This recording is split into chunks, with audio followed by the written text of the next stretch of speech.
Existem coisas que o nosso cérebro se acostumou a ver no dia a dia. Coisas que usamos e não nos atentamos a detalhes. Por exemplo, você já reparou que alguns livros terminam com páginas em branco? E para que serve o vão na parte de baixo de algumas canecas?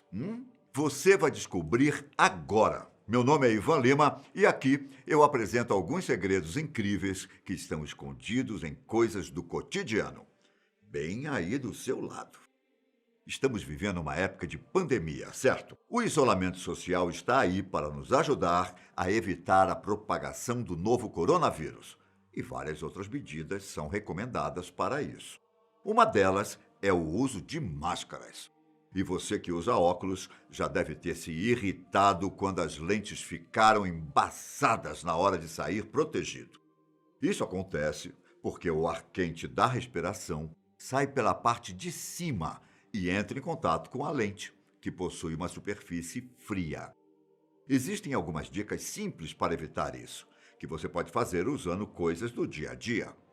Para começar, utilize água fria e detergente para sempre manter as lentes limpas.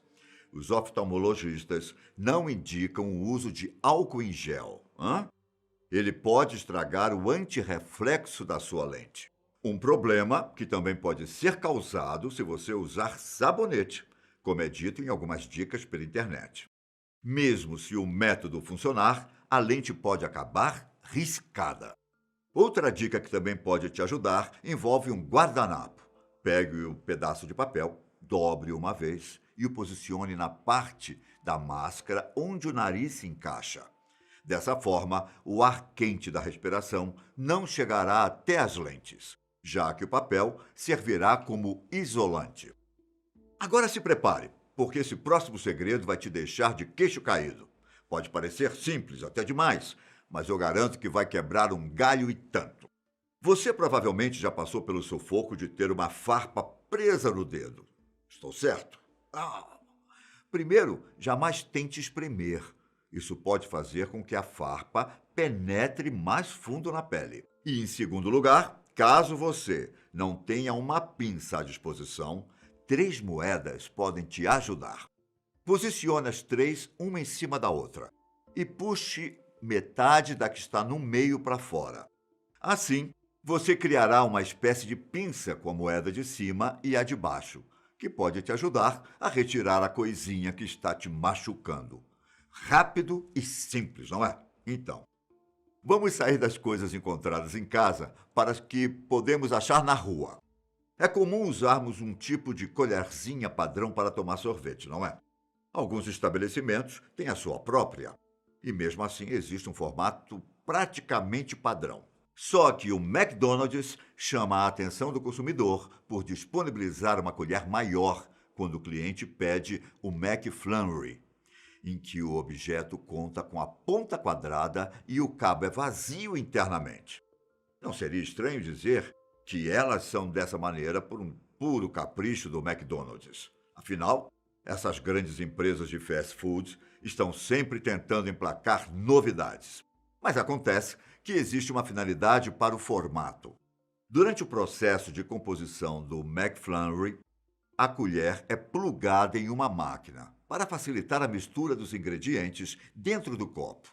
É uma espécie de batedeira que mescla o sorvete com os confetes e o chocolate.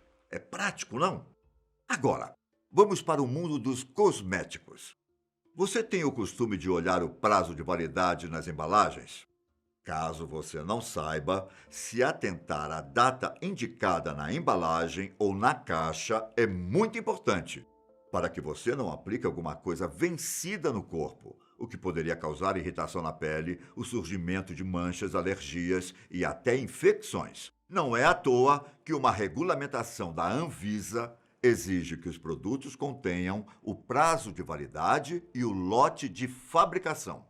Além disso, alguns cosméticos, normalmente os que são exportados do Brasil ou importados para cá, possuem o chamado PAO, que significa Period After Opening. Trata-se de um símbolo de um pote aberto. Já viu? Ele costuma vir com um número seguido da letra M, que quer dizer mês. É uma indicação do tempo em que o produto precisa ser utilizado ou consumido após ser aberto.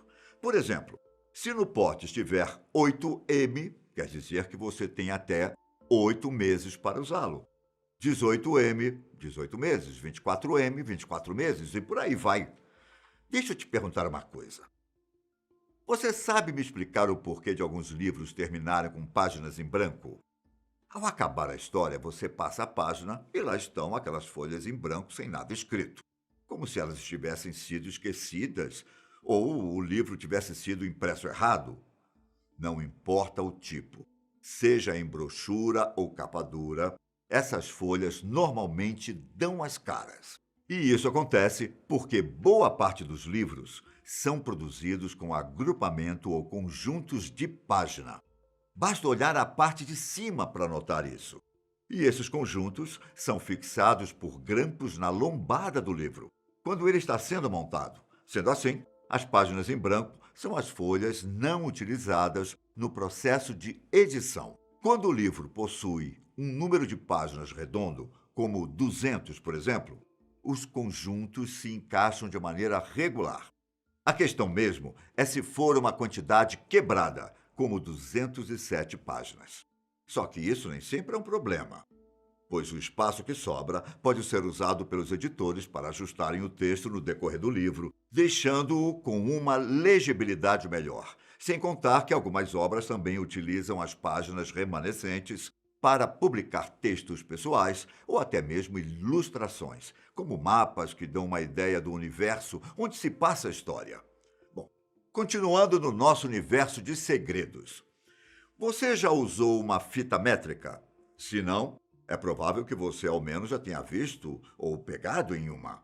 No gancho dela, bem na ponta, existe um pequeno buraco. E como a colher do McFlurry tem uma utilidade oculta, não é de se surpreender que o buraquinho ajuste na hora das medições, visto que você pode prendê-lo em um prego ou parafuso para medir de maneira mais precisa. Outro detalhe também na ponta é uma ondulação, que pode te ajudar a fazer uma marca na parede ou em outra superfície, apenas realizando uma leve pressão e movimentando a fita de um lado para o outro. Me conte nos comentários se isso ajudou você. Até mesmo aqueles pompons encontrados em gorros possuem um significado. Para entender melhor, precisamos voltar até o século XVIII. Naquela época, os marinheiros franceses trabalhavam em barcos que tinham o teto muito baixo, e isso fazia com que eles se machucassem batendo a cabeça. Foi então que surgiu a ideia de acrescentar o detalhe aos chapéus, para que o impacto fosse amortecido e eles percebessem com mais facilidade que o teto estava próximo. A ideia logo foi difundida em outros lugares e não demorou muito para ela ser usada pelo público. Preste atenção nesse próximo segredo. Se você tem caneca em casa, ou mesmo se já reparou na louça de algum parente ou amigo, talvez você tenha visto que existe uma espécie de vão na parte de baixo delas. Eu mesmo já vi uma vez e achei que era um trincado. Só que o mais incrível é que esse detalhe te ajuda na hora de lavar a louça.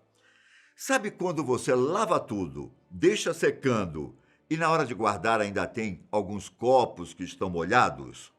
Esse vão na caneca é para ajudar a escorrer a água que acaba se acumulando, caso você coloque o objeto para secar com a abertura virada para baixo.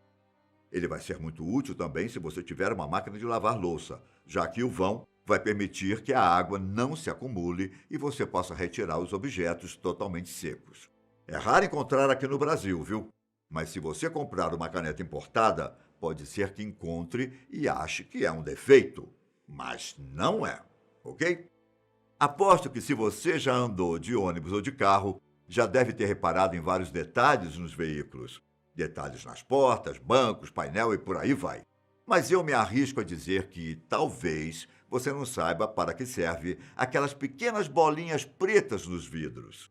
Já tinha reparado? Em inglês, esse detalhe se chamam frit. E ao invés de terem a função de camuflar imperfeições ou esconder o retrovisor interno, eles ajudam a combater os raios ultravioleta e dificultam que eles danifiquem o adesivo selante do vidro. Um papel que se relaciona muito mais com a segurança, entende? Além disso, o Fritz também ajuda a evitar que escorra água para dentro do veículo. Tudo porque o detalhe isola o vidro. E a fabricação é diferente do que você pensa. Essa faixa serigrafada, que é feita com uma pintura à base de cerâmica, é aplicada em uma das lâminas que compõem os vidros do carro. Pegue o para-brisa como exemplo. Ele é feito com duas lâminas de vidro, coladas usando uma película plástica, e em uma dessas lâminas está o Fritz. E aí, gostou? Aproveita e já deixa nos comentários qual segredo mais te surpreendeu, ok? Até a próxima! Tchau!